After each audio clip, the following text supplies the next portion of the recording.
માંડવી શહેરમાં વીજળીના પુરવઠાને વધુ સુદૃઢ બનાવવા અને વીજ વિક્ષેપની સમસ્યાના નિરાકરણ માટે અંડરગ્રાઉન્ડ વીજ કેબલ પાથરવાના મહત્વપૂર્ણ કાર્યનો શુભારંભ કરવામાં આવ્યો છે.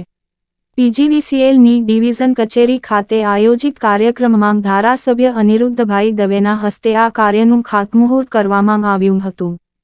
આ પ્રસંગે ધારાસભ્ય અનિરુદ્ધભાઈ દવેએ જણાવ્યું હતું કે આ પ્રોજેક્ટથી શહેરમાં વીજળીનો પુરવઠો વધુ સઘન બનશે અને નાગરિકોને વીજ વિક્ષેપથી મુક્તિ મળશે. તેમણે ઉમેર્યું હતું કે આવનારા દિવસોમાં માંડવી અને મુન્દ્રાના બાકી રહેલા વિસ્તારોમાં પણ અંડરગ્રાઉન્ડ વીજ કેબલ પાથરવાનું કાર્ય હાથ ધરવામાં આવશે.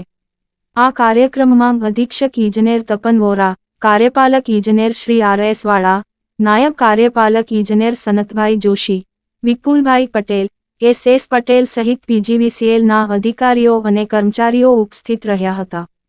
કાર્યક્રમનું સ્વાગત પ્રવચન નાયબ કાર્યપાલક ઇજનેર સનતભાઈ જોશીએ કર્યું હતું, જ્યારે કાર્યક્રમનું સંચાલન જયેશભાઈ સોમૈયાએ કર્યું હતું. આભારવિધિ કાર્યપાલક ઇજનેર શ્રી RS વાળાએ કરી હતી. શાસ્ત્રોક્ત વિધિ સંજય મહારાજે સંપન્ન કરાવી હતી. સૌપ્રથમ તો હું આપના માધ્યમથી સૌ દર્શક મિત્રોને જણાવવા માગું છું કે વીજ તંત્રની અવારનવાર નાની મોટી ફરિયાદો વરસાદના સમયે, પવનના સમયે રહેતી હતી અને એ ફરિયાદોને હલ કરવા માટેનો ઉપાય ટેકનોલોજી છે. અને ટેકનોલોજીનો જે ઉપાય છે તો ટેકનોલોજી દેશના વડાપ્રધાન માનનીય નરેન્દ્રભાઈ મોદી સાહેબ અને ગુજરાતના મુખ્યમંત્રી આદરણીય ભૂપેન્દ્રભાઈ પટેલ સાહેબની ડબલ એન્જિનની સરકાર તમામ આમૂલચૂલ વહીવટમાં પરિવર્તનો કરી રહી છે. તમને બધાને ખ્યાલ છે કે હવે વીજળીના બિલો પણ ઓનલાઈન ઘરે બેઠા ફોન મારફતે પણ ભરાઈ જાય છે. આ ડિજિટલાઇઝેશનમાં ટેકનોલોજીનો ઉપયોગ છે. એ જ પ્રકારે હવે આ સેવા પૂરી પાડવા માટે પણ ટેકનોલોજીના ઉપયોગ સાથે અંડરગ્રાઉન્ડ વાયરિંગ, જે કોઈ ઝાડ પડી જાય, કોઈ અચાનક ઓલું થવાને કારણે ટ્રાન્સફોર્મરો ઉડી જતા, તો એને કારણે આ મુશ્કેલી થતી, એને આખો એરિયા રસ્તો બંધ થતો. તો માંડવી શહેર અને મુન્દ્રા શહેર પ્રારંભિક તબક્કામાં આ બંને શહેરોમાં, મુન્દ્રામાં પણ હવે થોડા સમય પછી શરૂ થશે, અહીંયા પણ માંડવી શહેરમાં આ વીજ વિભાગ દ્વારા અંડરગ્રાઉન્ડ વાયરિંગનું કામકાજનો આજે પ્રારંભ કરવામાં આવ્યો છે.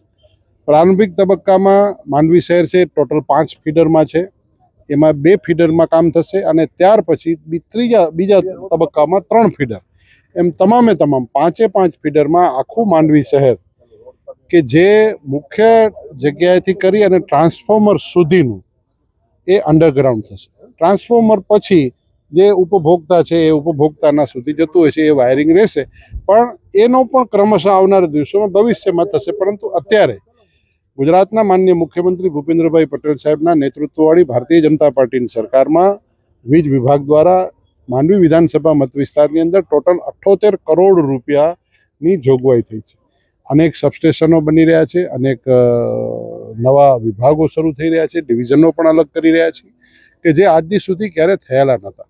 તો એ બધા વિષયોમાં હવે લોકોની સુખાકારીમાં વધારો થાય, જનતાને આ વીજ વિક્ષેપોથી બચાવ થાય, એ માટે આ અંડરગ્રાઉન્ડ લાઇનિંગનું કામનો આજે પ્રારંભ કરવામાં આવ્યો.